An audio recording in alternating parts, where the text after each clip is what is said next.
Disappointments, disappointments, and more disappointments. Aren't you sick of disappointments? Come on, I know I am. I've had so many disappointments in my life that it drove me to really have to seek God as to what was wrong with me. What have I done so bad that I keep deserving all this badness that's happening in my life? Divorce, backstabbing, come on. Situations that have happened that make me question, am I a bad person? Can I help you out today? Because I know some of you are going through that very thing right now. Come on, lift your hand if you say, yes, Kerry, you're talking to me, you're preaching to the choir. I feel like something's wrong with me because there's always something happening. Disappointments are just as important as breathing. Disappointments are just as needed as the next breath that you take. Why? Because, watch this. Have you ever held your breath and then let it go when you feel like you're about to pass out? And that next breath that runs in feels so good, it's so needed. That's what disappointment is. When you experience disappointment, you're so grateful when the opportunity of it to go away and something new rushes in. Disappointments are needed for success because disappointments checks your ego. It makes sure that you're not doing something because you're trying to be more than what you're called to be, that you're actually, disappointments check your reasoning for wanting something so badly. I think about Job, a man that was a great man of God that loved his family, loved his church, he loved the community. The Bible speaks highly of him. But it was time for him to experience a test. And the devil went into the camp and said, hey, God, I want to test Job, but you got to protect him around him. And I can't get to him. And God said, okay, I'll let you get to Job, but here's the only thing you can't do. You can afflict his body, you can take everything from him, but you cannot touch his soul. His soul stays intact. And here's the funny part. The enemy said, I can make him curse you. Wait a minute. So in other words, there's a bet going on that God's very servant, I'm going to make curse you. And God said, I'm going to let you test him. Because God had a greater purpose for Job's life. So immediately the enemy goes out and starts afflicting Job. Takes his children, his cattle, his things he owned, his land. Just so many things happened to him immediately. To where now Job is over here questioning, what did I do to get cursed? How many of you feel like that right now you're under a curse, that so much has happened to your life, so much has happened to you that you're wondering, are you under a curse? But you didn't do anything, right? Well, maybe someone's working voodoo on me. Okay, they ain't doing that. What it really is happening is this. God is testing you. He's pruning out some things about you before he expands you to the next level. So here's Job. He rinses his clothes, he shaves his head, he's covered in, sackcloth and ash and all this, and he's just going back to the religious thing he knew to do. But then he starts to get sick in his body, and he gets sores on his body, and here comes his three friends. We all got those friends that walk up to us and say, hey, psst, hey, dude, or hey, babe, sis, whatever you may call you, boo-boo. What did you do? And here's Job, and people knew Job's reputation, but they're looking at his appearance. They're looking at all that's happened, and they're equating that he is under a curse.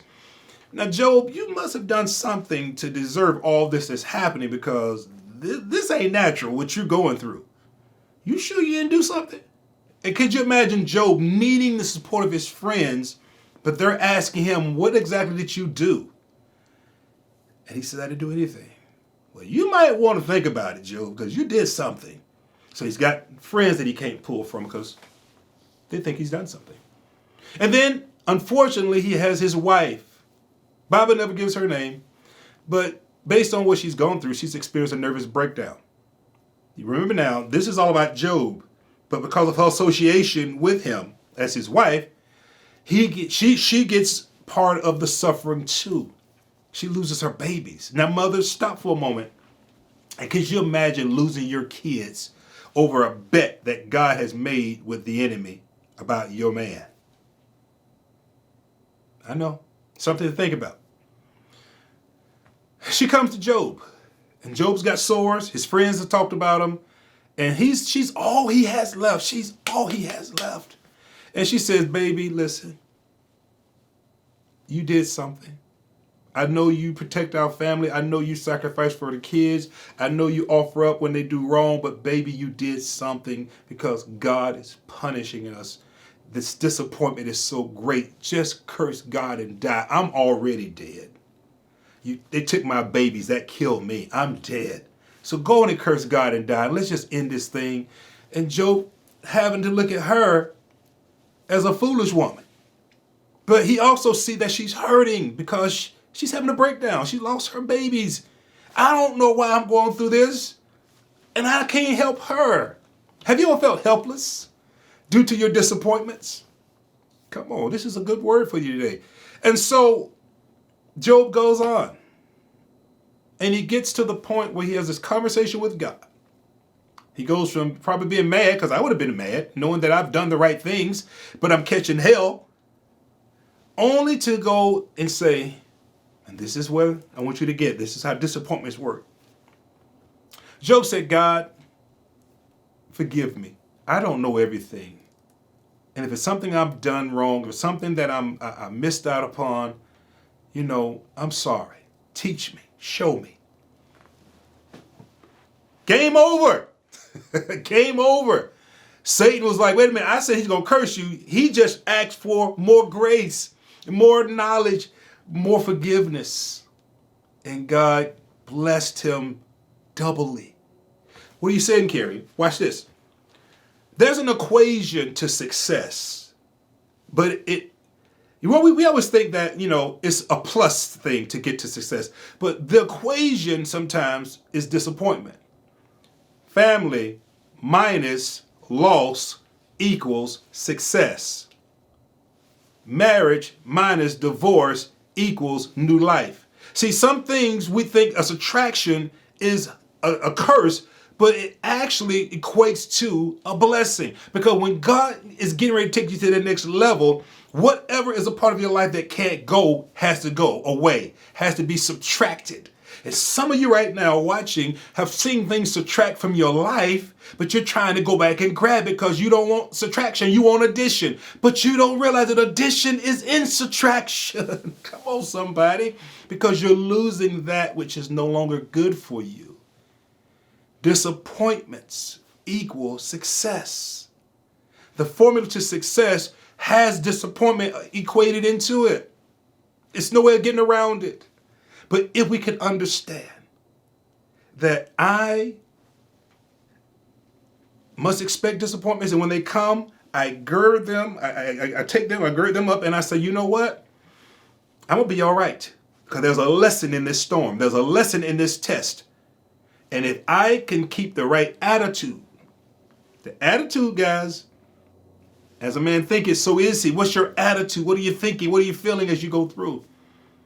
Job came out with double. More honor, more children, more land, more cattle, more everything. See, God is ready to give you more, but it's on the other side of the subtraction. It's on the other side of the disappointment. And if you can trust the process, go through your disappointments, I promise you on the other side is destiny. And it looks so good. Trust me, it looks abundant. It looks abundantly great. Tell me you get the wording right. It's abundantly great. It is awesome. So much greatness. So much is in what God has for us. But you got to go through the disappointments, guys. There's no way around it. So, real quickly, listen to the comment section. One of the disappointments that you're currently experiencing. And I want to touch and agree and pray with you over it. And then let's work together. Let's work one-on-one. I'm a spiritual love and life coach. I want to work with you and help you find the abundant life that God has for you. If your relationship is suffering, let's work together. If your personal life is suffering, let's work together. Click the link below. Set up your consultation. I promise you, I have plans that will work for you. I have things in place to give you personal design plans for your specific situation. It's not a one-all fit-all. It's designed just for you. because disappointments is part of success.